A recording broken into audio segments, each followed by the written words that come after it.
This is Chris Hansen. Chad doing Rip City Radio here. This is Jamie Hudson. This is TJ Houshmandzadeh. And I'm going to let y'all know something. You're listening to It Just Makes Sense. It Just Makes Sense.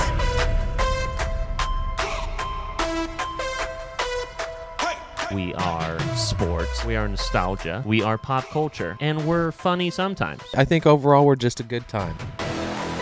They thought we couldn't do it. But guess what? We're back. Podcasts are free, and we can do whatever the hell we want. Yeah. We never knew what we were doing in the first place. Yeah, that is a good point. Finally, people get to see what I see every day. You're not an underdog, dude. You're number 3 in the nation. I'm not the one getting mad right now. No one's getting mad. It's a "Why you mad, bro?" response. What's next, Rob Deerdeck? It's like we're talking about whales, but no one sounds like a dolphin on this show. Or do they? Or do I? I love you, and I miss you. They call him Tank because he had a big head as a kid. Let's go downstairs to Mel. And who are Speaking of we losing, to call people out on losing bets, okay? We suck at betting. And remember, don't be afraid to fade yourself. Bye, baby girl. Stay perfect, just for me.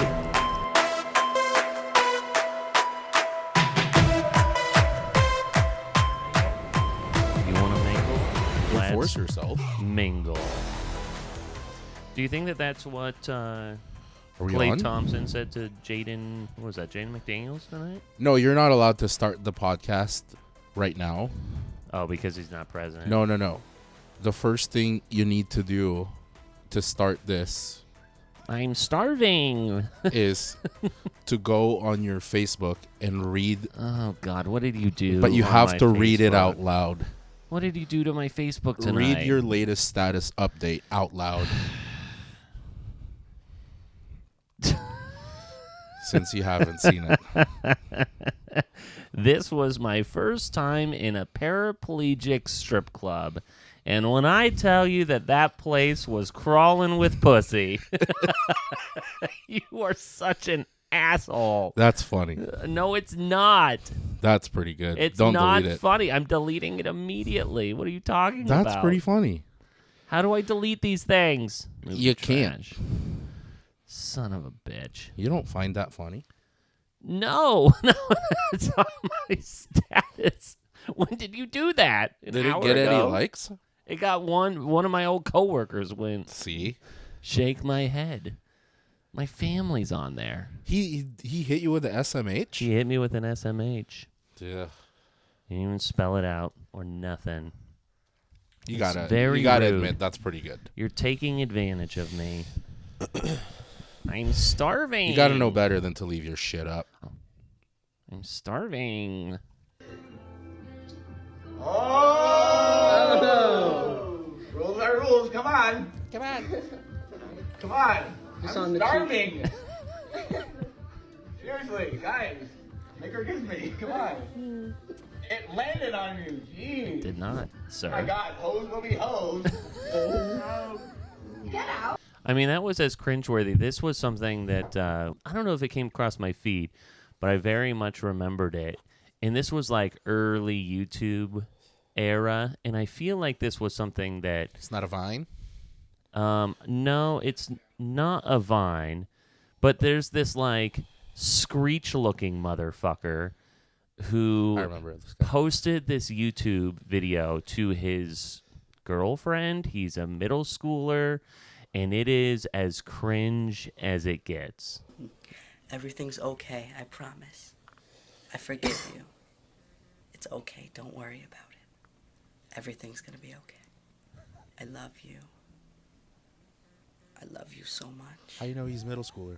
I love you more than there are grains of sand on every beach of every planet, of every galaxy of the universe. Making me dizzy.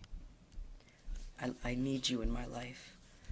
I need you more than humans need water and food to survive. Stop it. You mean more to me than Home Depot means to Mr. Lodgerado. I don't get that reference. Mr. El You mean Dorado? more to me than just anything. You mean more to me than golden diamonds mean to the greediest burglar. He's trying to make out with the screen. And you're just the most perfect, most beautiful girl in all of the world. And I love you so much. I really want his mom to walk in. I hope you enjoy watching this. Mom! You can tell he's kissing the screen. See, it's cool. He's tried to shave without actually having facial hair. I love you. Oh no! All right, that's He's enough. trying to fuck. I do. It's true. I love you more than anything else in the world. Bye, baby girl.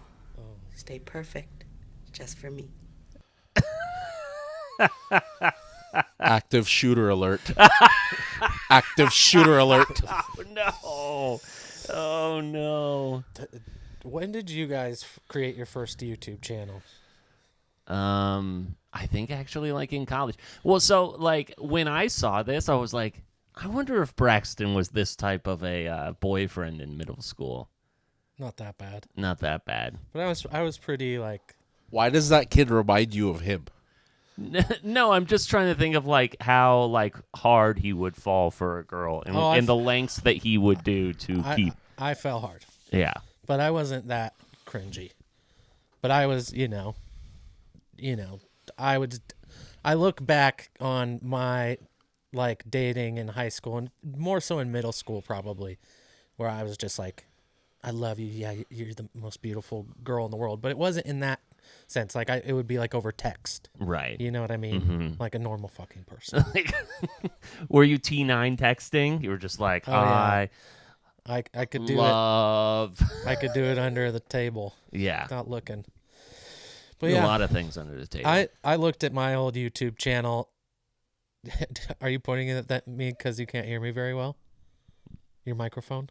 No. Oh, it's not. Okay. Oh, no. I was just. I thought you were like doubling up. No, we're good. I was looking at my old YouTube channel the other day. It was pretty funny. I missed the Vine era. I never did Vines. I don't. Yeah, I missed that too. Yeah. Didn't need to do that. I am a little surprised that with all your siblings, I guess like you had very much adult siblings at the time, but it's like that they would like that some of your habits or your watchings or your whatever would be influenced by an older sibling. But I mean, in what context? They definitely were. Well, right, but like, so were Vines later then? Or yeah. Oh, okay. Yeah, Vines were like in my early 20s. Isn't TikTok just a today Vine? Yeah. The longer Vine. Just long because Vines are 6 seconds. Yeah. Mm-hmm. And now people are starting to post Vines onto the TikToks. So like, remember this? And then it's just we've rotated through. Vine was like hot in the streets when I was like at Benchcraft. 2015. Yeah, I guess that makes sense. Yeah. Also, back to what that kid said. Is there such a thing as golden diamond? Golden diamond that's not a thing. Gold and diamonds. I thought he said golden diamonds. This Gold kid and diamonds. was to the greediest burglar. To the greediest burglar. I like the Home Depot to the Mexican guy. Do you guys get that reference? I've heard that video like 100 times. I get the reference with Home Depot to Mexican dudes, like workers, not to the specific guy he was talking about. You can do just what you like. Are you just searching Mexican people on Home Depot? No, I'm just going through like really old clips that we thought were funny back in the day, which was this one. The girl who leaves a voicemail to her boyfriend, and she sounds like a whale, but it's even funnier because of the way that this video is constructed. Here you go. Hey, sorry I missed your call. I was just calling you back to let you know that I love you and I miss you.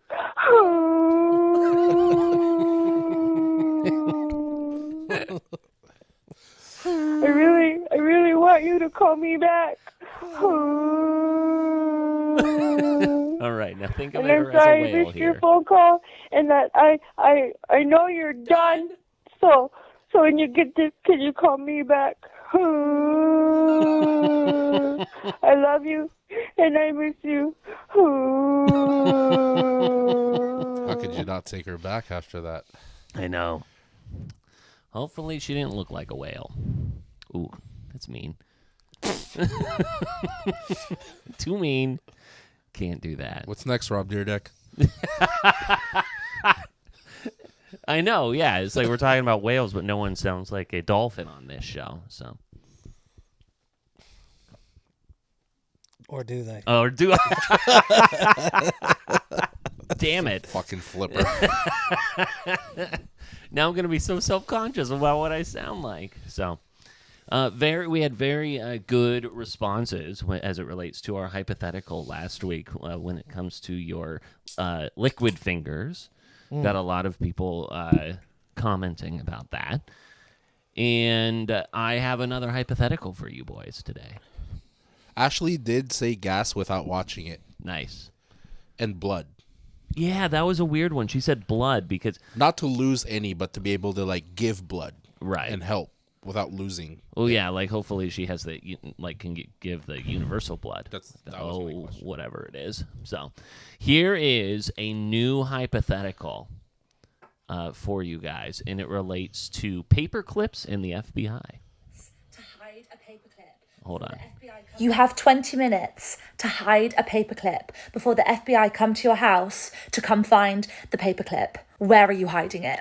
Now, I've seen this video on TikTok and it has got my brain spinning. I am thinking of so many answers and I'm going to share them with you because my first answer I thought was genius. I've always got candles burning in the house. So I thought, brilliant, get the paperclip, pop it in the melted wax, 20 minutes, the candle's going to set.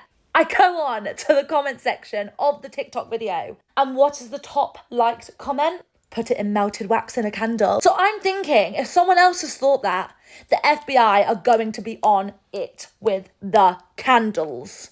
The second thought I had was to unravel the paperclip, pop it up the stem of a flower, because I've always got flowers in the house. I actually think that's a really genius idea, because they're not going to be pulling out the stems of the flowers from the vase. I mean, they might to look inside. But that one, I think that one's at the top there. And then the third one that I thought of is just pop it in another box of paper clips. I don't know. But like that last one is really stupid because if they're looking for paper clips, like They're gonna look in the box of paper clips. Paper clips. Yeah, so it's crazy to see what Hermione's up to these days. Anyways, Wingardium Leviosa, bitch. Why not just put it in your snatch? Right. I mean, there was a stitch on this where it was just like, yeah, just like shove it up your butt. But the thing is, if they're looking for a paperclip, they're gonna do a cavity search, obviously. What? That's obvious. No. Yeah, it is. Why wouldn't it be? If somebody has They basically do that at an airport, and you're not even like suspicious of anything. Listen, you haven't had fingers shoved up your butt by airport security? No. Just me. Yeah, just me then. Listen, it depends on the warrant that they have. If they have a warrant to search your house, they cannot search you, especially internally. Right. So here, her third point but is... if they arrest her, once they're in custody, they can do whatever they want. Her third point is stupid. Yeah. So if they're looking for one paper clip and you have 100 to hide, then you're fucked. Right. My first thought is to swallow it. Mm-hmm. But, like, if this paper clip is I think the point is they're searching your house. You have to hide it somewhere in your house.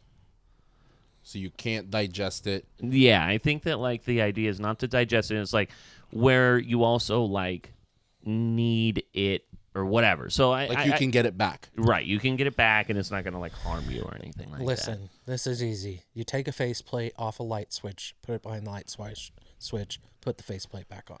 Yeah, those are like similar things that I was kind of coming up with, where it's like if they were to remove like everything from your house in order to find this paperclip, where in essence could you hide it?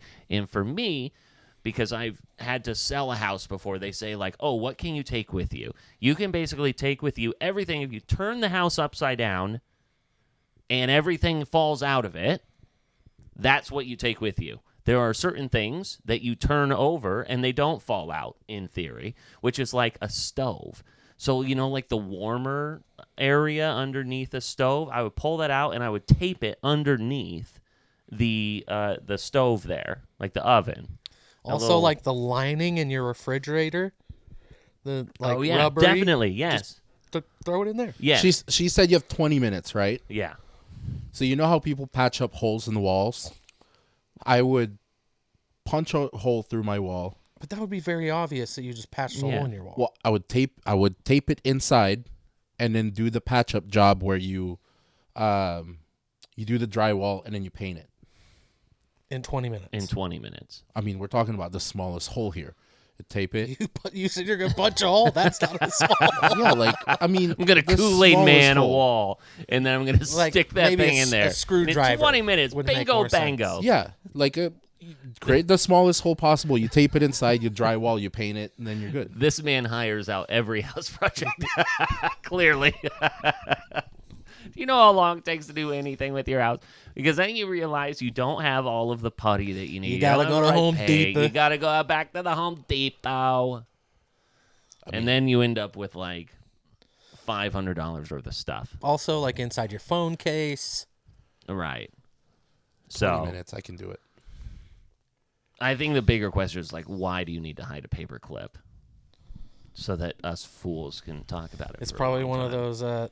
What's that jewelry place? Tiffany's. Mm-hmm. They have like $1,000 paper clip. Actually? Yeah, you can look it up. Tiffany's paper clip. No way. Yeah. You know what's also a racket? What if you just unscrew the shower head, you put it in there and screw it back on? Yeah. Boom. Love that. I also think that, yeah. Or anything electrical, just make sure the power's off. Yeah. What is also a racket when it comes to like things that are unusually expensive that shouldn't be. Like pens, like people who write with like really fancy pens. Like you could buy like thousands of dollars worth of pens. Like what is the purpose of a $1,000 paper clip? Yeah, a Tiffany and Co. 19 and it's used 1995. Shop paperclip. That's so stupid. This is what the 1% man. You just want fancy paper clips for what? That's so stupid. Is that a G-bar right there? For a gold paper clip? I guess it's kind of a big paper clip, and it is gold, but still, give me a break. That's so dumb. Fudge, I dude. hate that so much. Why did you do that to me? Dude, lit paperclip talk, man. Yeah, this doesn't make up for the time that we had this past weekend at the Oregon game. Braxton and I go down Oregon USC this past weekend. Woo. It was quite the time. Lit. We were worried about the weather, but it turned out to be a perfect fall crisp day. Mm-hmm. And it was just the two of us, and we tailgated on our own. We had just like we were watching, the games on my laptop. We were cooking some meat, and I got us a little like a propane heater, and that thing was humming. And so you bought a new one? Mm-hmm. Yeah, it was like $60, and so it was interesting because we were like right next to these like really expensive like Sprinter vans for USC or whatever, and here we are just kind of like the most like basic tailgate. But that was like one of my favorite tailgates because it was like there was no put on of anything. It was just the two of us, and we were just like watching football, going to the game, getting drunk. Perfect. So usually at these tailgates, I'm always doing so. There was nothing extra. There was nothing extra. No frills. Exactly what we needed. Yeah. Nothing more, nothing less. And it didn't rain. Did you guys kiss? Twice. So would you say that because this is now your favorite tailgate that you're leaning more towards being a duck than a beaver? We've had this conversation. I am more of a duck than I am a beaver. And I don't know, that beaver shirt's pretty brand fucking new. It is, yeah. He did Do you cheer. want to burn it in effigy? Cheered loud and hard for the Ducks. I did. Nice and hard. We were doing like the hip bumps. It was great. We sure did. Times. Yeah. At least you picked one. Yeah. It was a lot. I had such a good time. Shout out Bill once again for those. Willie Bill. And it was interesting because, I have seen a lot of Oregon games, number one, because of my time in the media. I have also seen as a student and then subsequently a media member every USC game because I always made it a point. Like, I have to be at these games. Therefore, I have seen every quarterback that USC has put forth since, like, 2005 or whatever. Name them all. I'm not going to do that. But to name a few, Matt Leinart and Matt Barkley were the quarterbacks when I was in school. And then to see Caleb Williams in person, because this was our first time, like when we went to that USC game against Utah, Caleb Williams wasn't there yet. So we didn't get a chance to see him. I was not as enthralled by Caleb Williams that I was as impressed with other quarterbacks like Matt Leinart and even Matt Barkley in those types of games. I understood what he was doing. I thought he was really great at extending plays. But when it came down to it, I was like, he was fine. He was definitely not a world beater, though. And I understand the possible concerns. I know that he's still, my opinion will not shape how this will go in the draft. He will go number 1 or number 2. But I was kind of I was left fine watching him. Yeah, and maybe you have high, or we have higher expectations because he's like a Heisman winner, and there's a lot of talk about him, like you said, going top in the draft. But it was just kind of like, yeah, he's good. Like, it wasn't like anything like, oh my gosh, this guy's gonna do amazing in the NFL. Holy shit! Yeah, maybe if we had seen that like USC Utah game last year, right? In the Pac-12 championship or whatever. You know, it's a week to week So thing. You don't think if he had a good O-line, a good running back, and a good defense that you think you would have the same opinion of him? I mean, we're talking about his quarterback play. Yeah, right. Yeah, we're not talking about the team. I'm not talking about whether or not he's not out there by himself. So I know. That's my point. But what I'm saying, you have an opposite opinion when it comes to Justin Herbert. Justin Herbert? Yeah. Yeah, he hasn't proven shit. I'm not saying Caleb Williams has proven shit. I'm responding to your guys' point that he's blah. He's fine. No, I said he's good. He's just not, like, blown away. Yeah, I'm asking, would you have the same opinion if he had a better team? Where he's not running for his life every down. Well, I mean, people thought this year that this team was going to go 12-0. Yeah, they were ranked like top 5. I mean, up until recently, the wheels have come off for them. This could have been a potential top 10 matchup. And I'm not necessarily even trying to knock him. I'm just saying there's a lot of hype around him, and I think, he has a Heisman. A lot of it's deserved. But it just wasn't as impressive as I thought it might be. Me too. Yeah. I'm just saying and responding to your point that his style of play is not by choice. He is running for his life. That's why he's extending plays, because those defensive linemen from Oregon were back there within half a second as soon as they hiked the ball. To him, for sure. Every down. Every single down. Yeah. So that's not like him scrambling because that's his style of play. He would love to be in the pocket, I'm sure, but he just doesn't have that luxury. Okay. All right. It was still a lot of fun. And it was nice to see him play in person. And again, when it comes to how he will play in the pros, I imagine that he will. Yeah, I'm sure he's going to be good. I honestly don't remember what the offensive line was like back in 2007 for USC. If you're going through all the USC quarterbacks, were you more impressed by fucking Matt Barkley than you were? I was very impressed with Matt Barkley when I saw him in person. Matt Barkley had a way better team than Caleb Williams, and I think Caleb Williams is miles ahead of Matt Barkley. I didn't realize you had such a thing for Caleb Williams. I didn't know that he was such a USC homer. My goodness.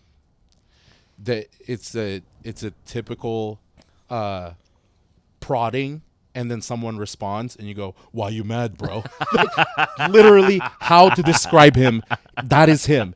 He will bring something up, then you respond, and he's like, "Oh wait, I can't walk all over you," and you respond. He goes, "Why you mad, bro?" And then I victim. didn't realize that you had such a personal connection to Caleb Williams. I didn't think that us saying, "Yeah, he's not as great as I thought he might play," would create such emotion. It's not emotion, it's opposing opinion. Ever done a podcast before? Jesus fuck, man. I'm not the one getting mad right now. No one's getting mad. It's a "why you mad, bro" response. Okay. Sorry. Dude, you listen to podcasts all day. Know how to do this better. Jesus. So, all right. So, wow. Why are you mad, bro? No kidding. Mr. Vic, I play victim after I start something. You know what? What am I starting? We just saying he wasn't as impressive as he thought. It's an opposing argument. And then you go, why are you bringing such emotion? I didn't realize that you had such feelings about Caleb Williams. That's all I said. It's an opposing opinion. I speak differently than you. One thing that I thought was interesting coming out of this weekend too was, I mean, obviously there was, good game management on both, like from Bo Nix, and now apparently he's a Heisman favorite now. I think is what has happened. I mean, he's 35. Not sure he knows how to play the game. It was interesting. It was like this guy has literally seen every scheme, everything. And I think that, like, when we look at, like, who will eventually have a better pro career, I'd probably say Caleb Williams, right? I mean, but Bo Nix, I think, has seen everything under the sun as it relates to. I mean, you look at all the quarterbacks that won Heisman that we thought were good in college, and then you see him in the pros. You really think Caleb Williams will have a good pro career? I think that, I mean, we see this all the time. He's a less Justin Fields. Justin Fields is struggling to make it in the league. Yeah. Yeah, I think people comparing him to Patrick Mahomes is kind of like, what are you doing? I think comparing Caleb Williams to Justin Fields is crazy. I think comparing him to Kyler or Baker is crazy. I honestly, and you will say that this is a homer pick or whatever, but I kind of think that Bo Nix will have a better career. I think that his talent translating to the NFL will probably work out at least a lot quicker and sooner than Caleb Williams will, in my opinion. And the other thing is Caleb Williams is probably going to play for the Bears. Yeah, I mean, like, he has the opportunity about whether or not he's going to come back. And it's interesting because you look at, like, do you come back to USC and subject yourself to this one more year? Or do you just roll the dice and go to a team like the Bears? I think he fucked himself by doing the ownership take, and then you put the target on yourself, and then your team starts dwindling down. The Bo Nix take over Caleb Williams, I don't necessarily disagree, but I don't completely agree. I think he has an edge on him about playing in the pros, mostly because of experience. Because he's seen SEC play, he's seen competitive Pac-12 play, and he's been playing college for fucking Van Wilder years, fucking 7, longer than years. Literally anyone ever. So Caleb Williams is going to go into a desperate situation. Yeah. And that's just like how it's going to go. I mean, like, I remember when Lamar Jackson was drafted to the Ravens and thinking how amazing that was for that situation, knowing that there wasn't like, you don't need to be a savior now. I mean, like, we've seen these things time and time again with, Zach Wilson's and Mitch Trubisky's and Baker Mayfield's and Johnny Manziel's and all these quarterbacks where they are. And I mean, you saw it with every single quarterback in the draft from, what was that, 2019, 2020 with Mac Jones and Trey Lance and Justin Fields, right? All those guys needing to come in and perform at such a high level, and that has been such a disaster. The only person I can think of that Caleb Williams will do better than is Zach Wilson. Yeah. Like in the pros. I don't think Zach Wilson's game translates in the pro at all. No. He's horrible. I think I saw a stat that Josh Dobbs has more touchdowns in 2 games with Minnesota than Zach Wilson has had all. Okay, tied. Five each. Has had all year with the Jets. That is insane. Absolutely insane. And he's short. Caleb Williams doesn't have the prototypical size going for him. Yeah. He's short? What? I don't know how tall he is. He seems short. Caleb Williams. I sincerely don't know. I always thought he was like I'd guess 6'1". I think he's like us. Like 6 feet, 6'1", 5'11". I think 6'1". Yeah. Decent. Yeah. But But yeah, the Oregon USC game was a lot of fun. I am still very nervous about the Civil War game.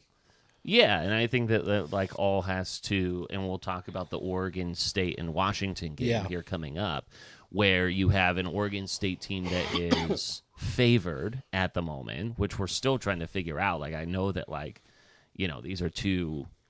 Are they just giving? Is it like a, you know, even 2.5 so even spread, and they're giving them the home field? Essentially, yeah. So I guess it's like a half point. In This Washington's is favor. not a talking shit question. I'm genuinely interested to know your guys' opinion being at the game.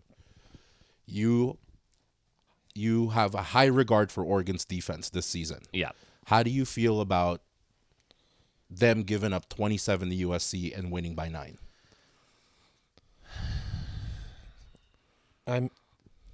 I think it's fine because here's the thing.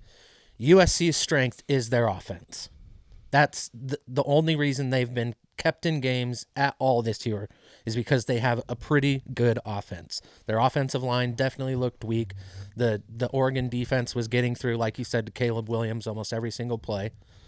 But I think, like you said earlier when we were talking outside, Oregon had control of that game almost the entire time. At any point, you didn't think they were going to lose. Yeah, and I think that comes from having a steady defense that, you know, hey, if they do give up a touchdown here, touchdown there, that they're going to step up in the moments that matter and make sure that we win the game. I think winning by 9 is totally fine. I think I said this last week. The 15.5, 16-point spread, I was surprised by that, to be honest. I thought it should have been more of a 9, maybe. You said it was an easy cover. Well, yeah, because we had a bet on it.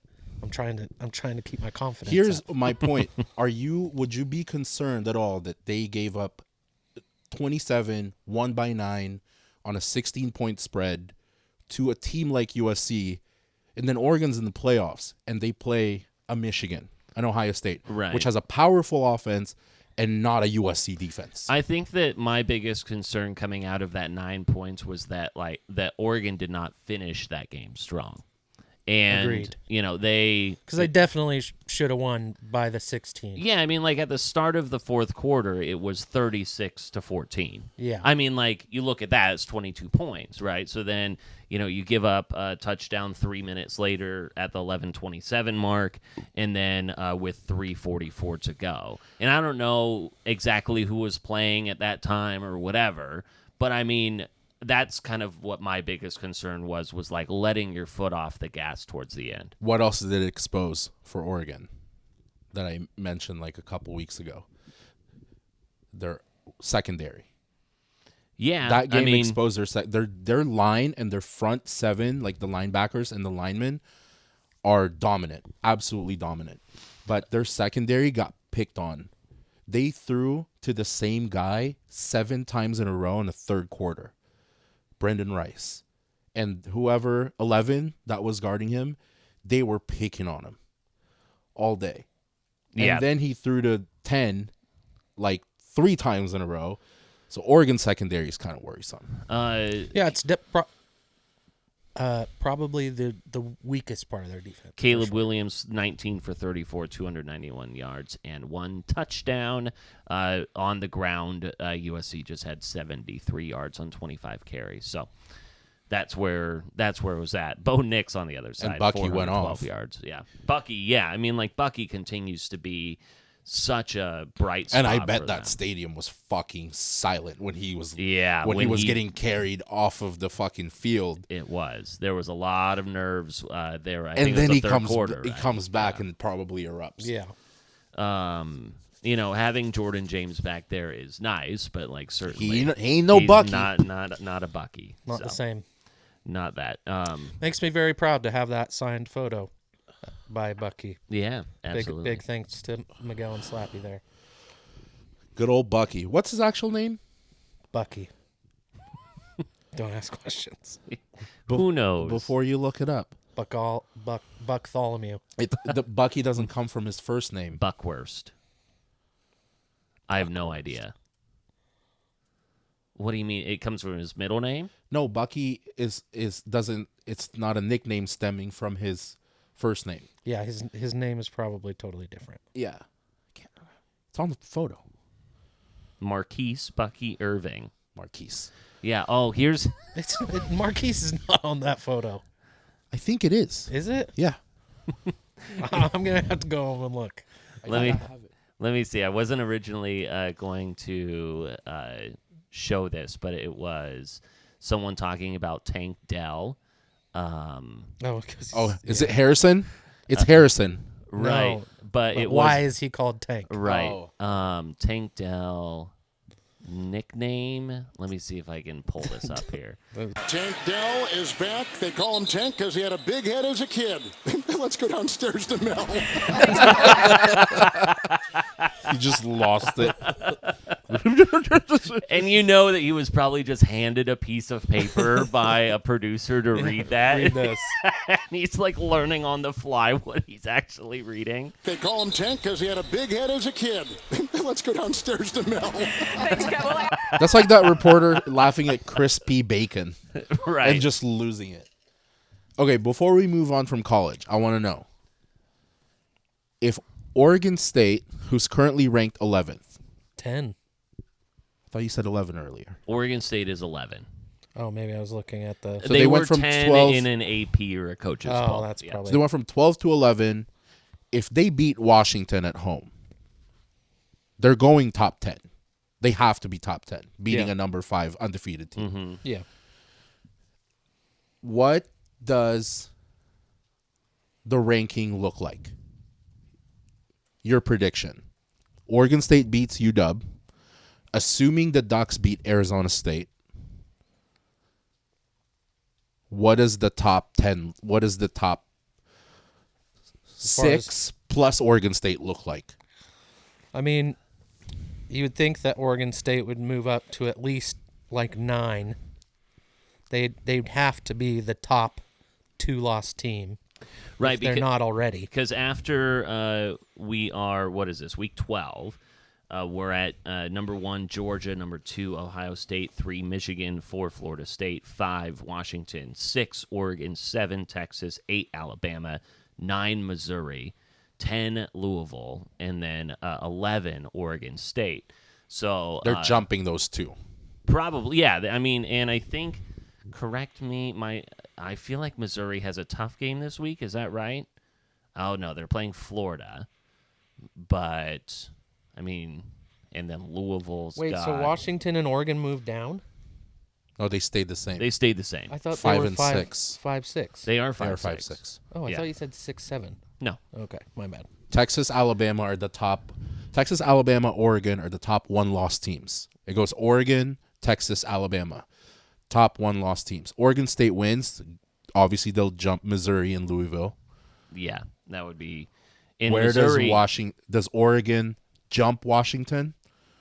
Yes. Probably not, because they lost to them.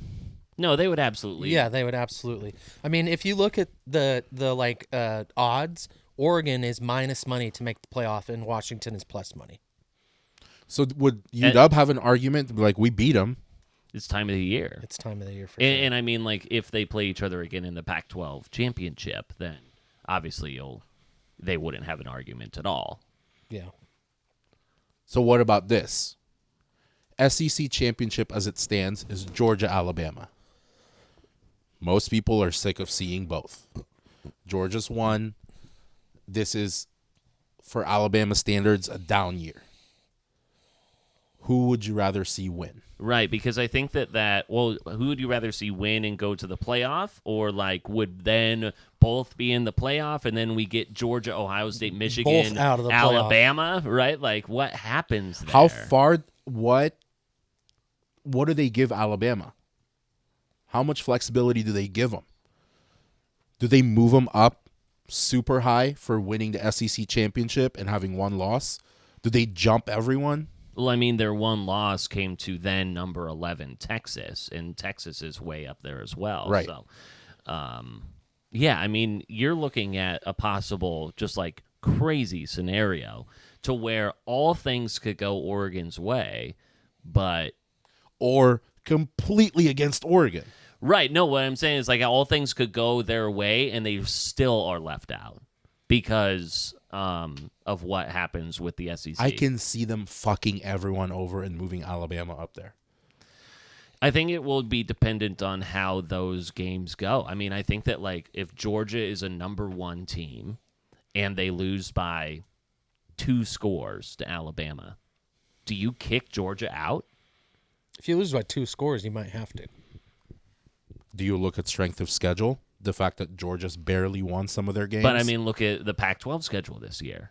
And then like, yeah, but they don't respect the Pac-12. No, well, they should this year. I mean, when you look at like, say, Oregon is against the Washington and then they lose by 3 and that was their only loss to Washington and Washington was in the top 10. I mean, like a Oregon schedule. I mean, like Georgia's schedule was not as rough as Oregon's schedule is. Right? I mean, they've played South Carolina, Auburn, a ranked Kentucky. They beat Missouri, and then they beat Ole Miss. So they've only got 3 right now wins over a top 25 opponent. And then Texas wins out. Alabama's only loss. Alabama wins the SEC championship. How far do they have them jump? I don't know. Because Alabama's sole loss, like I said, was that 10 points to Texas. So all I know is if they keep a 1-loss Pac-12 championship or champion team out of the top 4 this year, whether it's Washington or Oregon, people are going to be fucking pissed, including myself, and hopefully including both of you. Yeah, there's no way. That would be absolutely ridiculous. But there is a huge possibility right now that the top 4 are all undefeated. It is pretty wild at this point, at this juncture, to have 5 teams undefeated. Yeah. That rarely happens. I mean, you're usually like your top 2 at this point in the season. Florida State's not going to lose another game. No. Florida because State they're playing a shit but team Michigan, in the championship. Ohio. One of them will lose. Yeah. And then Georgia has Alabama left in the SEC championship. And I could see Georgia losing that game. Who else does Georgia play? No one? That's their best game. Yeah, I mean, at this point, they've got Tennessee this weekend, and then Georgia Tech, and then they have Alabama. That's their final game of the year. year. They have Alabama as their So final, one of the Big Ten game. powerhouse will lose. So they could possibly have to play Alabama twice. Well, hold on 1 second. No, that's pretty sure that's a SEC championship. It's locked. No one else is catching up. Like, it's Alabama, Georgia. That's SEC championship. On December 2nd, right? So let's see. Hold on 1 sec. Oh, that would make sense date-wise. Like, no one else in the conference is close. Correct. Yeah, so we're looking at a Georgia-Alabama Pac-12 SEC championship. Gotcha. So what do you cheer for if you were in the Pac-12, whether you're a Husky or a Duck?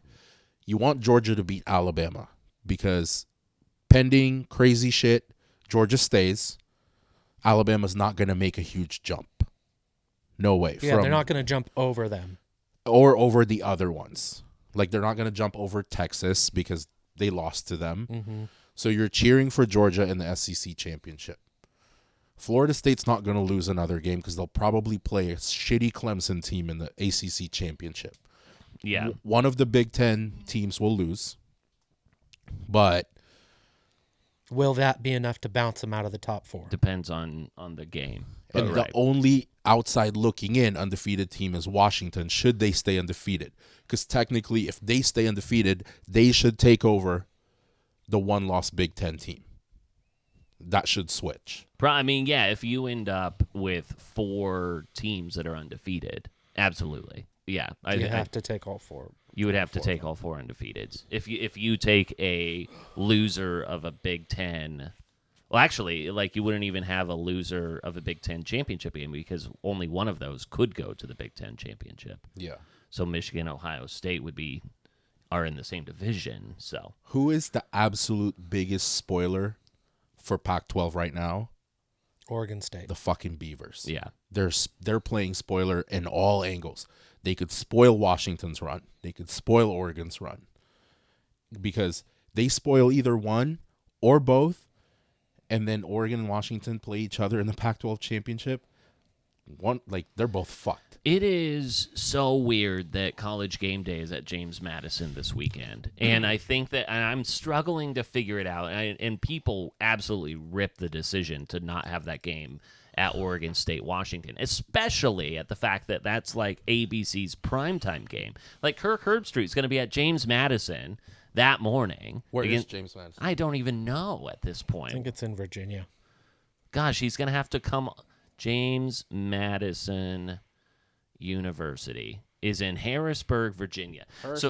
So he's going to get on a plane and go all the way across the country and then call that game with Chris Fowler. Insane. It's really dumb.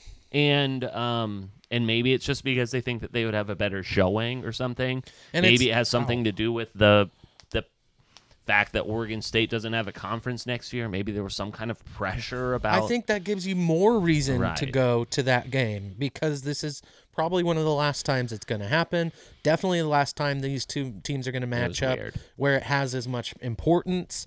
Like, I think it's both Kirk super Herbstreit and Pat stupid. McAfee were like, wasn't my call. I think they wanted to go there. Yeah. And Corvallis is going to be way more electric as far as They're probably not thinking that. They're like, where the fuck is this town? I mean, they got to be aware.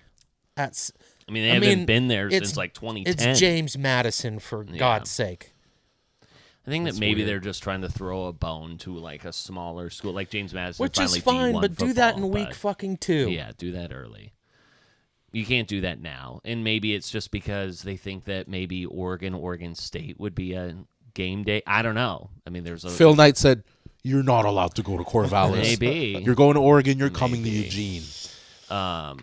But let's see. I wanted to touch on a couple of things when it comes to college football. We're not done with that yet.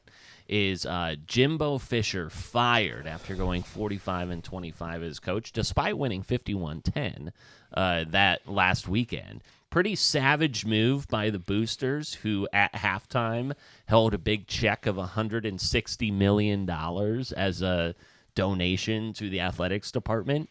Much of that money is going to go to the Jimbo Fisher contract buyout. I think this was a dumb move.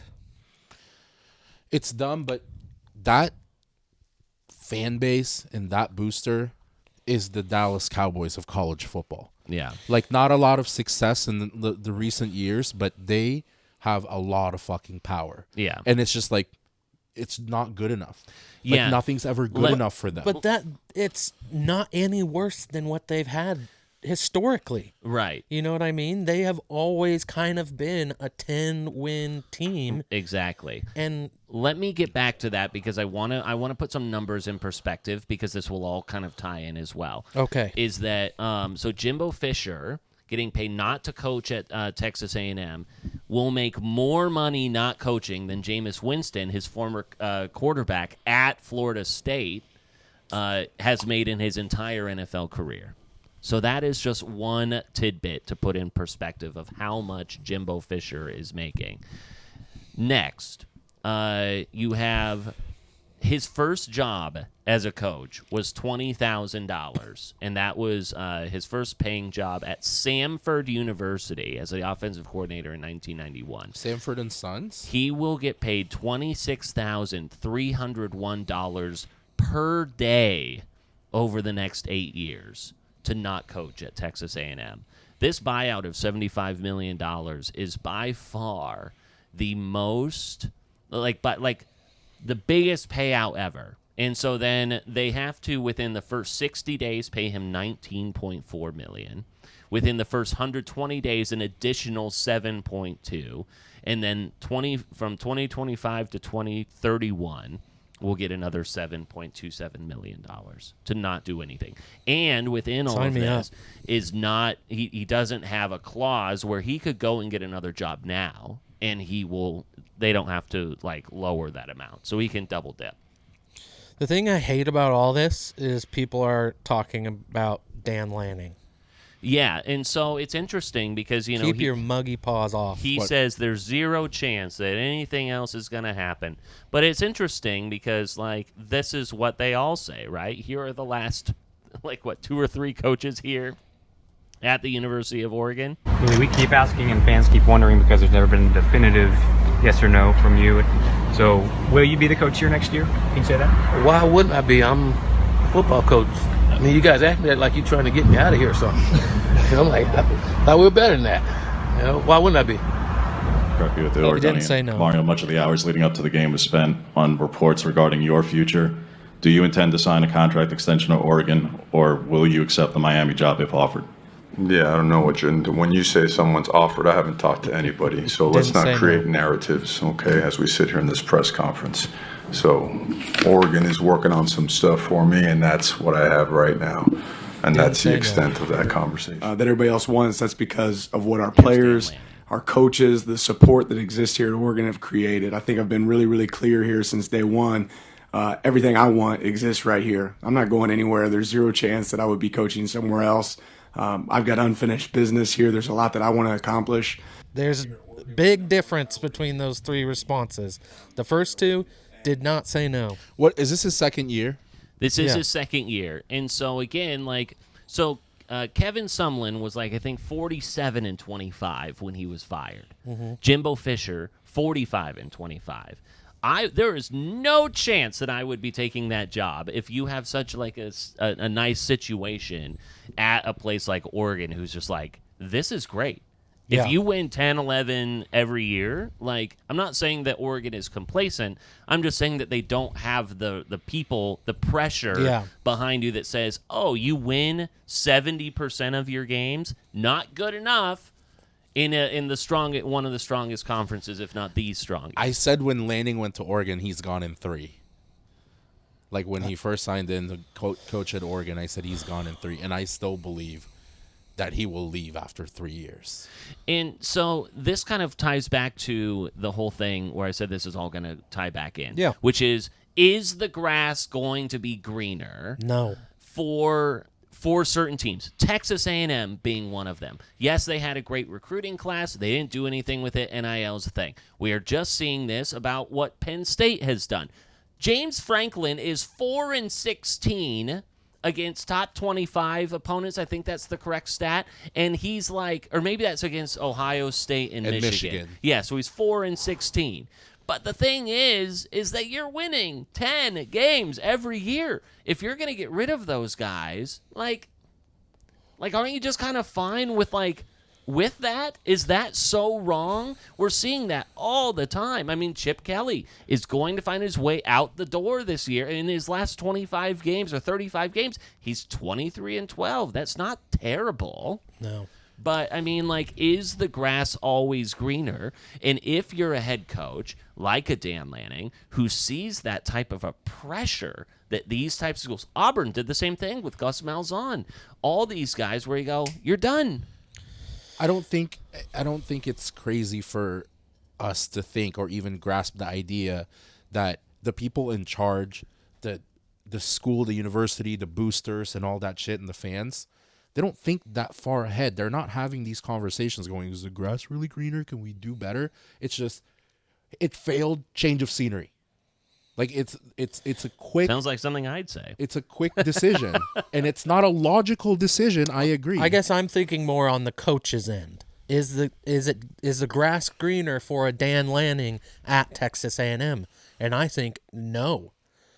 I mean, he might be able to get paid a little bit more. Yeah. So that's the next thing, is it just the ultimate American dream to be a fail, quote unquote, head coach at 45-25 and get paid $75 million to do nothing, go get another job, still be fine, right? And then, I mean, it's what the guys did at Live, right? Yeah. All those guys went and were like, this is generational wealth. Yeah. And what happened? They ended up back in with the PGA, right? And so I think that there is two sides of that coin. I just, if I'm a Dan Lanning, it's as a head football coach, you're at an organization where you have the chance to compete for national championships, especially obviously when we're moving to the 8-team, 12-team, whatever it's going to be, you're going to be one of those teams that's in the mix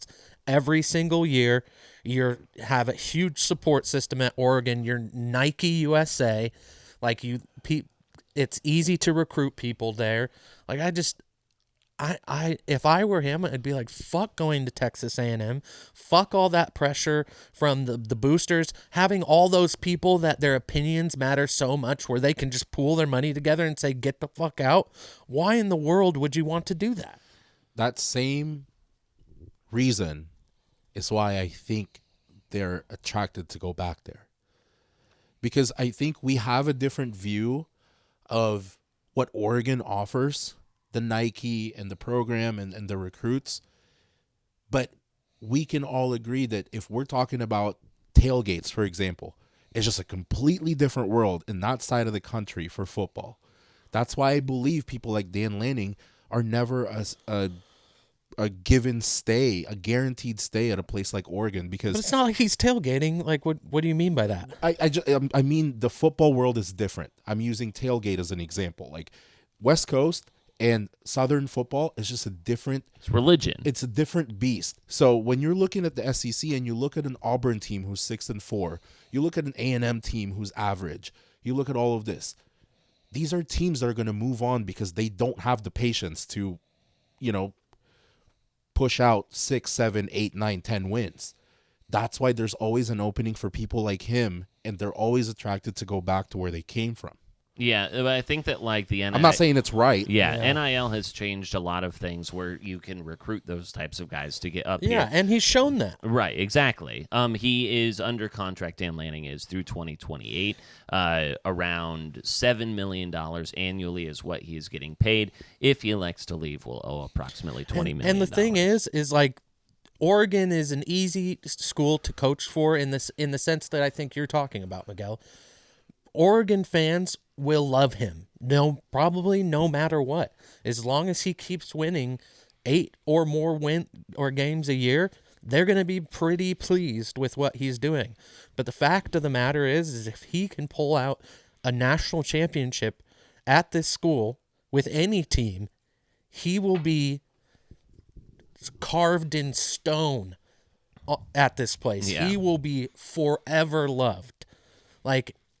And I think at some of these other schools, you might just be kind of added to a list of other names of people who have had success or had national championships. I think the value of what you can do and bring to a school like Oregon, I think should have some, or you'd hope would have some weight to these coaches. You think, hey, I want to be able to build something. I want to do something that nobody else has done before. Be different. This is your opportunity. Yeah. I mean, outside, you're talking about becoming a legend. Yeah, exactly. And, especially within the SEC, Auburn wins a championship. Do you remember the name of the head coach when Auburn won with Cam Newton? Gus?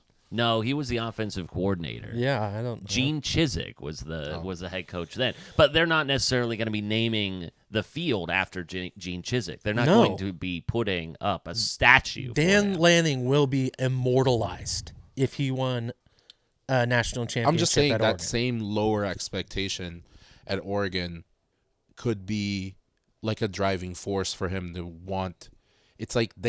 It's almost like some of these coaches are wired differently. We're like, I want that challenge. Let me go back to Georgia. Let me go play against Saban. Super competitive. But there's just weird. My point is, to that fact, the challenge is higher at Oregon. To take an Oregon team and win a national championship, you could argue is just as much of a challenge, if not more tougher. so. Yeah.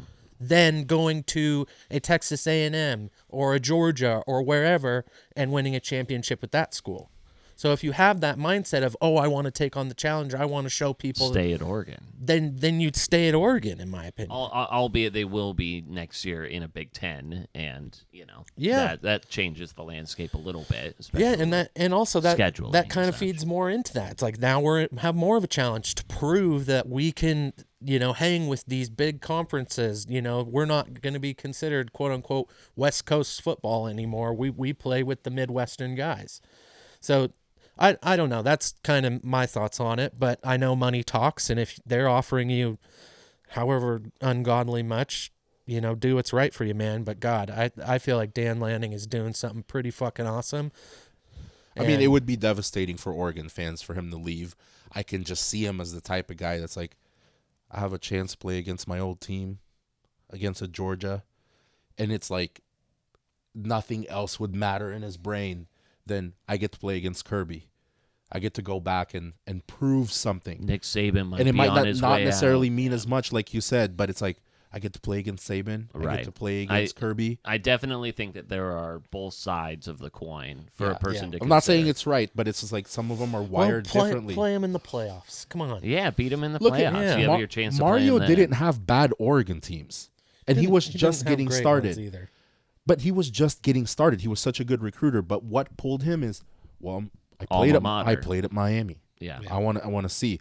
It's not going that. Same well with Willie over there. Taggart. Willie Taggart with that's, Florida State. That's the other thing I was going to bring up is, you know what? If you want to do that, go ahead. If you're going to make that decision, look at all the other guys who have done that. Oregon, in a lot of ways, helped these coaches They've been be a stepping stone, brought to yeah. prominence. And then when they leave, it's like they're fucked. They can't do the same thing. They don't have the same support system. They don't have the same recruitability as Oregon has. Oregon offers a lot to these coaches. I'm not saying that's necessarily the same as a Georgia or an Alabama, but in a lot of ways, it is, Right. I mean, like, think about Chip Kelly and where he has been and how desperate people were to keep him here. Yeah. And, I mean, I think that, how many jobs has he had? 4 or 5 since he left Oregon, and some success with the Eagles, but that was short-lived. Yeah. And yeah, I think that sticking around, I mean, like, you obviously had so much balance for decades, the way that Oregon did in the Mike Bellotti era with Nick Aliotti and Gary Campbell and, who was there? All these coaches, right, who stuck around for so long. And I don't necessarily disagree that Oregon does a lot for these coaches, but Chip was definitely a one-off. That guy was blessed with great players, just like most coaches are in Oregon.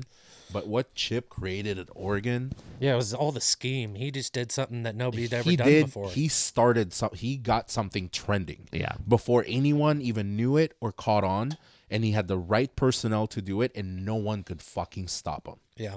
No one could stop him. And here's the thing. Obviously, this is a little bit more personal to me, but it's like, dude, I get it if you want to go take an SEC job and make more money, but fucking give us 5 years at least. Right, yeah. Like, give it a real chance. Take on a whole recruiting class all the way through. See what you can do. Because it's like, I mean, obviously he's a great coach. He has the potential to take a team to a national championship. I believe that. But it's like, come on, man. Don't fucking give up. Right. And, they're still getting, I think they just got Lane Kiffin's kid as a quarterback to sign up at Oregon. Well, Interesting. You know who's entering the portal? Arch Manning is entering the portal. Oh, interesting. Oh, baby. He is not being as patient as he said he was going to be, playing behind Quinn Ewers as a freshman, and he's entering the portal, and the fucking college football world is coming after him. Come here, come play for us. Like Nebraska, going after him hard. They got the money too. They got all kinds of fucking support in Nebraska, even though they've been shit. But if Bo Nix is leaving, if you're needing a fucking quarterback, you might want to look at going all in on that kid. Yeah. Why not? It is interesting. I mean, the how coaches speak about potential jobs and everything. Like Deion Sanders was asked about A&M, I think, and he gave a bit of a lukewarm thing. Like, hey, man, I'm just focusing. He gave Bill Belichick thing. I'm just focusing on a game, or can't I just focus on this? Well, I just want to focus on winning. But he did just lose a 5-star recruit. I forget the kid's name. The QB? Yeah, because he was just like, I don't know if he's going to be here in 4 years. So he was like, Yeah. I think that, like, by, whoever, he's going to take that opportunity. So, yeah, I hope he stays. I love him. I love having him around. I love winning games. I love being in it. And who knows if this job will come open here in the next year or two. University of Michigan. Jim Harbaugh suspended late last week. So stupid. And, it was days after we said, people don't seem to care. But there's been a lot of public pressure, a lot of president and athletic director pressure within the Big Ten. We were saying people shouldn't care because it's not that big of a fucking deal. Yeah. But they succumbed to, the pressure, no due process, and I thought that he deserves that. They tried to get in like a stay or an injunction that would allow him to keep playing. It was interesting because after the game, when they beat Penn State, then his assistant coach, I love you, Jim Harbaugh. Oh, my God. It was just like, the man's not dead. But I legitimately thought that the clip where he was talking about everyone should root for Michigan. We're America's team because of adversity and this, that, and another thing. I was like, I honestly thought that was AI. We've been duped by AI earlier this year on this podcast. But like when he was talking about how we should root for Michigan, here's that clip that I'm talking about. And then just the stalwartness of these guys. I mean, watching, I would have to say, everybody. It's got to be America's team. It's got to be America's team. America loves a team that beats the odds, beats the adversity, overcomes what the naysayers and critics, so-called experts think. That's my favorite kind of team, and watching it from. I bet Dave from Portnoy loved that. I bet it got him going. Finally, people get to see what I see every day. You're not an underdog, dude. You're number 3 in the nation. I don't hate Michigan, but that's a little much. I don't think you're America's team. Well, it kind of reminds me. You guys watched that Urban Meyer documentary, and it's like that mentality, kind of that brainwashing. Like if I believe this to be true, then it is. Yes. Very Scientology. Yes. Every great coach does it and does it well. Yeah. And Primetime does it. Kirby Smart convinced the Georgia Bulldogs that they were going to go like 5-7. It's us against the world when they won the national championship. No, and I'm more like complimenting it than anything. Like to be able to create this environment and this culture of like, it's everybody against us. Everybody hates us. We're the underdogs, I mean, you said it this weekend. It's cultish. It's psychopathic. Yes. It's and I mean, hats off to him, for being able to convince all these kids and even like that kid or the coach just blubbering, weeping. And it's like, you're a grown ass man. Come on. If you're sitting in the locker room and your coach is preaching it's us against the world, and looking around the room, looking at a bunch of 4- and 5-star recruits, and you buy into that shit, then the coach is doing a great job. Yeah. It's like we are outwardly cheating here, and it's us against the world. But that's that. A lot of college talk tonight. It's exciting. But we will end tonight's podcast before we get to our locks of the week. Kind of talking about this past weekend in the NFL, and I guess the most recent one being the Buffalo Bills and how they Are we talking Bills? Yes. Okay, hold this. Absolutely collapsed Before on you Monday talk Night about Football. the Bills. I'm not going to do that. What does he got here? We got to put this up. Here, we'll put it right over your shoulder here. What is that? I don't even know. It looks like... it's Steve Buscemi. That's what I thought. Steve Buscemi. You can't see. He's throwing picks everywhere. What's the other one? It's all the same. It's the same one. You can have one over your shoulder if you want. No, I'm good. That's hilarious. It's Steve Buscemi. He just can't see. He printed one out for each of us here. A commemorative Steve Buscemi, Josh Allen poster. I mean, thank You you. got a high gloss printer? Yeah, that is some nice gloss on there. I texted Stephon Diggs to send me this. I mean, you gotta be that. Your eyes are Oh like my that if you're gosh. throwing that many interceptions. That guy is a gunslinger. He's making himself look like Brett Favre every single week, where you just live and die by him, and you just accept it for what it is.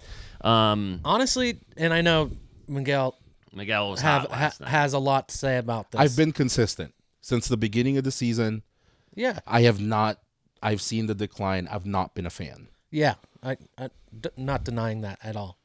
But as a football fan, does it make you it's kind of a bummer to see the Buffalo Bills not be as good? Yeah. Yeah. It kind of is sad. It sucks. Because what you want is a Chiefs and Bills Yeah, and Bengals and more than anything, and obviously I like the Bills. I like rooting for them when the Browns are out of the playoffs, which is most times, except this year, best in the league. But it's kind of just damn, because they're probably not going to make the fucking playoffs at this point. Part of the reason you're angry about Josh Allen is because of that. Why do you guys suck? It's nice to see the matchup when Buffalo is good and they're playing the Chiefs. Yeah. And you see that overtime game. And now it's you have a good team, dude, and you are making bad decisions. Yeah. Yeah. And then the fall guy becomes Ken Dorsey. And, I mean, you look at the stats, more or less, of the Bills. They're still a very good offensive team, despite what Josh Allen continues to do. He has, the all interceptions these... That's a scapegoat firing. It is, absolutely. Because you're not going to get rid of your franchise quarterback. Yeah. And the next person will be Sean McDermott, because that's the next scapegoat firing if things don't go well. But Ken Dorsey, as a play caller, did not make James Cook fumble the ball. He did not make Josh Allen throw fucking picks. Yeah. Or, I mean, it's not even just the interceptions. Or have 12 guys on the field at the end of the game. Even DeMar Hamlin is fucking getting criticized for this shit. Yeah. And he got a tackle for first game that he played, but he was part of the 12 guys that were on there. Yeah. That was so brutal. It was you were watching that game thing. It was how many different ways are you trying to lose this? And I know that you were hot about it because you had a parlay attached to it. You were wishing that we recorded yesterday so that then we could talk about it. But I mean, here we are as average Joes, and we hate players because of fantasy and bets. But really, Josh Allen is just disappointing. Yeah. He's Madden curse? He's been, that's been talked about. But when you are considered one of the top quarterbacks in the league and you have not gone like this, but it's not even stalemate. He is going down. He's regressing. He's regressing. And it's dude, you are ranked behind Mahomes in every ranking that I see. Yeah. And what is happening? I agree with you. And that's a perfect way to explain it. Is that it's just really it's disappointing because when Josh Allen is playing well, it is fun. It is fun football. He's a gunslinger. When the Bills are doing well, it is fun football. Yeah. And this is just semi-sad. It really is. Semi-sad, yeah. It's and obviously they're, like you said earlier, their defense was who was keeping them in that game to begin with. But to see everybody on all sides of the ball on that Bills team just kind of crumble and lose their composure towards the end of that game was just what the fuck is going on? It's just disappointing. It's sad. Who do you think is a bigger fraud, the Bills or the Jaguars? Bills. You think so? Bills. Yeah. Jags lose 34-3 this past weekend. If you rolled over all of your money for a Christian McCaffrey touchdown, you would have $0 because that dope did not get a touchdown. How do and you it score cost me 34? some money. And he doesn't score? Yeah. It's incredible. It's like they did it on purpose. They did. I don't even think it's close if you're comparing the Bills and the Jags because the Jaguars are still climbing up to be that good team. Yeah. And you also play a Niners team who just fucking got Chase Young. I mean, you got Chase Young and Nick Bosa on both ends. And combined it for a sack. What's his fucking name? Debo come back? Debo was back. in. Yeah. I mean, Scores a touchdown, this was I a fully healthy Niners back. club. Yeah. Chase Young and Bosa were back there, I mean, they made it hell for Trevor Lawrence. Yeah, but it's just like you said. The Jaguars are a team that is on the rise. You aren't necessarily surprised. Obviously, it's a bad loss, but you're not surprised that they lose to a pretty prominent Niners team that is fully stocked. Exactly. Yeah, we're talking about a Bills who's won the AFC East the last 2 or 3 years and lose to fucking disorganized Sean Payton and Russell Wilson. Arguably Broncos. one of the worst teams in the league. And it's not like the Broncos turning it around, but yeah. It's not like they played flawlessly last night. They were also trying to lose that game. Yeah, the Bills absolutely just shot themselves in the foot over and over and over again. Where the fuck's Tyler Bass? Can't even fucking... He's got like 0 points. Yeah. 1. Let's see. Another team that continues to shoot themselves in the foot, my LA Chargers. Yet another 3-point loss, 41-38. I saw a stat today that in the Herbert Chargers era, the amount of points scored for their team and the amount of points allowed up to this point is exactly equal. I also saw that he has the most passing yards by any quarterback in his first 4 seasons ever. So they rely so much on a shootout. Yeah, and in college, you could possibly get away with being over 500, but in the pros, you're going on a shootout against the Lions because you're basically going toe to toe with St. Brown versus Keenan Allen, and it's a matter of less than a field goal, which that game was a 3-point win. Yeah, right? You go in a shootout in the fucking in the NFL. That is hard. Yeah, you can't rely on that. It's an absolute tough way to go. I will say though, when we were going into this week, we all kind of looked at the schedule and were like, "This is going to be a so-so week of NFL," and I'm pretty sure 6 or 7 games were decided by a field goal within the last minute. Yeah, I mean, and one of those games being the Browns and Ravens. Fuck yeah, it was. Another incredible game. Do you think that says more about the resiliency of the Cleveland Browns, or you still kind of see Lamar fold at the end of games? I will say that it's a little bit of both, but I think it's more so the resiliency of the Browns. Historically, the Browns would have just rolled over and died. Yeah, in that game. They outscored Baltimore 16-7 in the fourth quarter. And for them to step up, especially for Deshaun, he needed a signature win with the Browns, and he got it. Was that too where... Was it this game or was it the Denver game where they knew they had 10 seconds, they just like ran out real quick and they kicked it for the game winner? Was that game? That was last night. Was that last night? Okay. Yeah, because Greg Olsen, the former tight end for the Panthers, questioned that. It was like, why do a Mayday play? Mm-hmm. Like, why not spike it and then have everyone relax to come out there? Why do that quick switch and be like, let's go, we got to do this, we got to do this. It was impressive, nevertheless.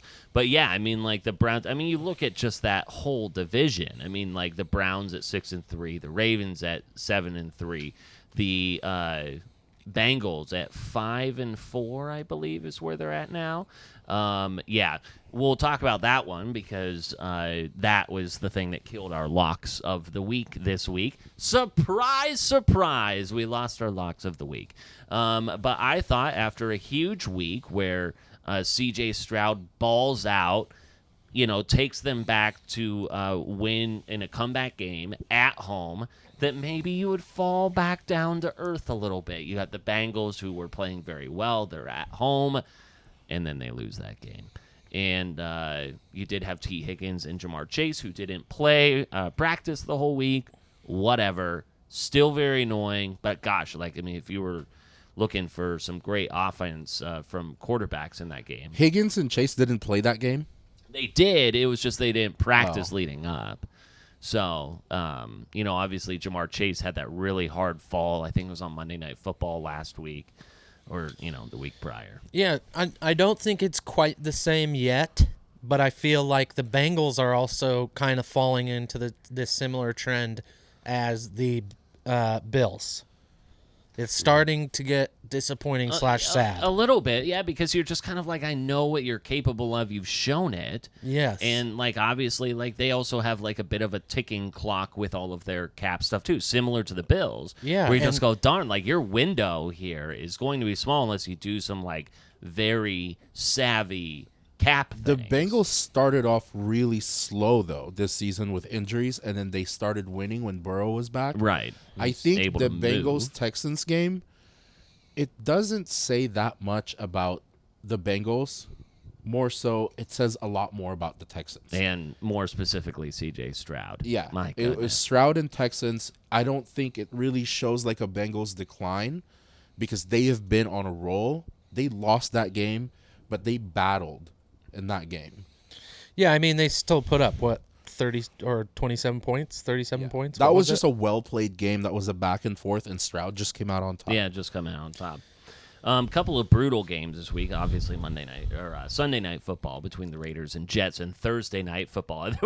I remember DraftKings was just like, we will give you a 50% boost if you make any bet for Thursday night football. Please Make it bet. 100%, and I'm in.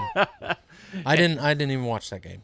Yeah, I mean, I put something on Adam Thielen to score, or not score, but to get alt yards or something. I still lost the damn thing. I didn't watch the Thursday night game or the Sunday night game. Yeah, I mean, what was the point? You Yeah. know, I'll just. I And got better things to do. I'm pretty much. I was playing Fortnite, bro. Would you say that Deshaun Watson is the NFL version of Kyrie? Where, like, when he doesn't, he causes more drama. Who? Deshaun Watson and Kyrie. Like, he causes more drama. He doesn't play. The team kind of tanks. But when he plays, it's game over. It's electric. Right.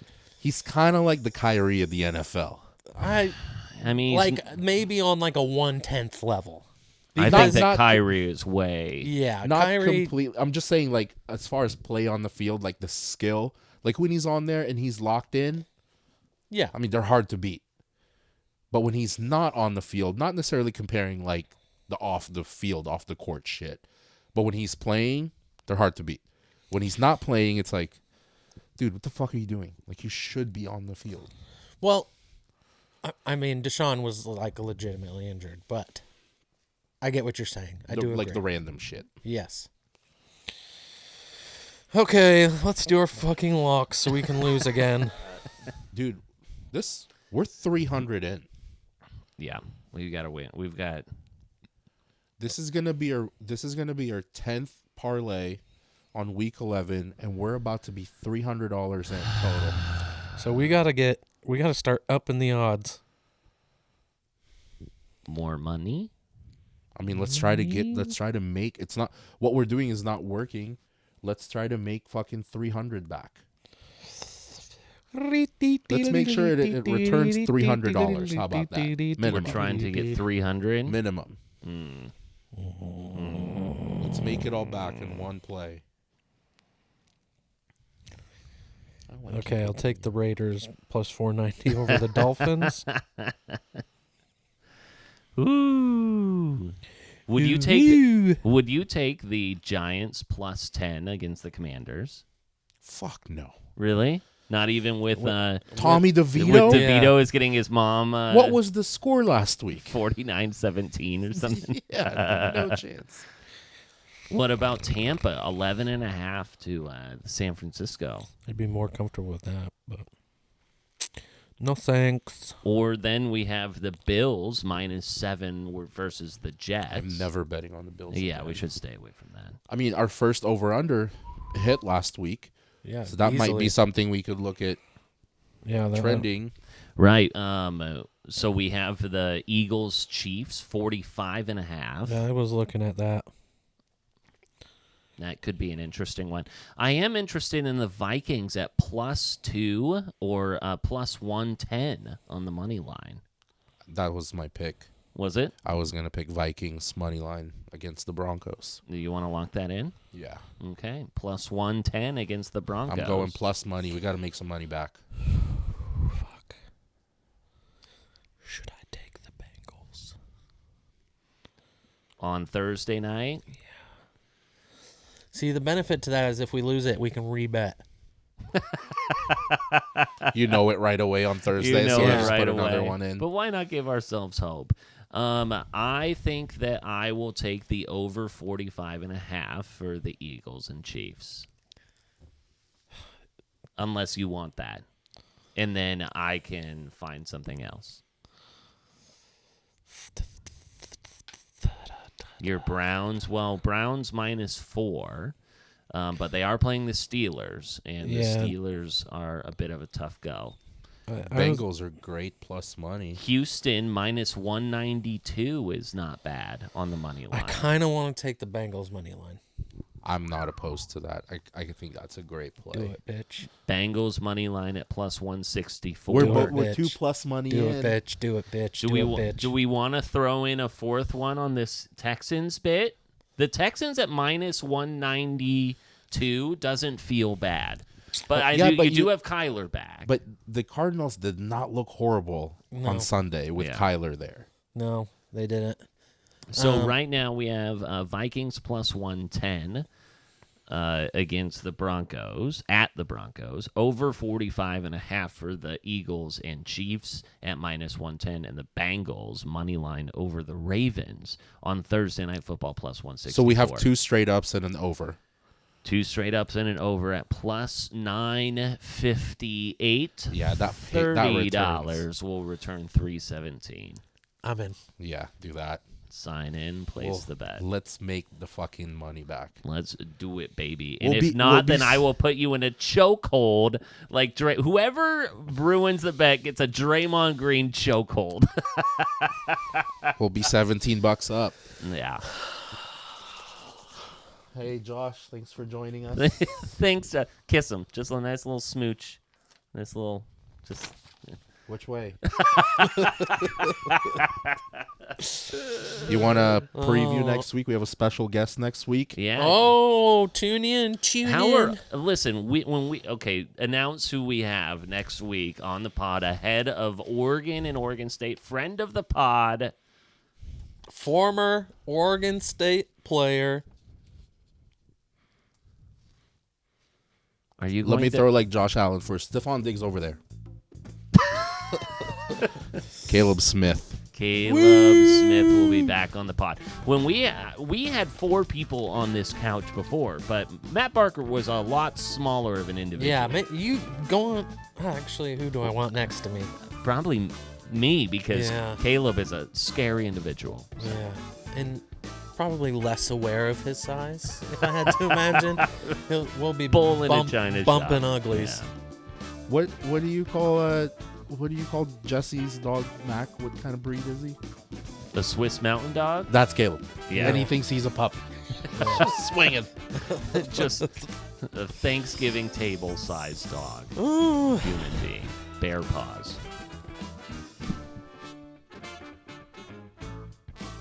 Clear eyes. Bear paws. Can't lose.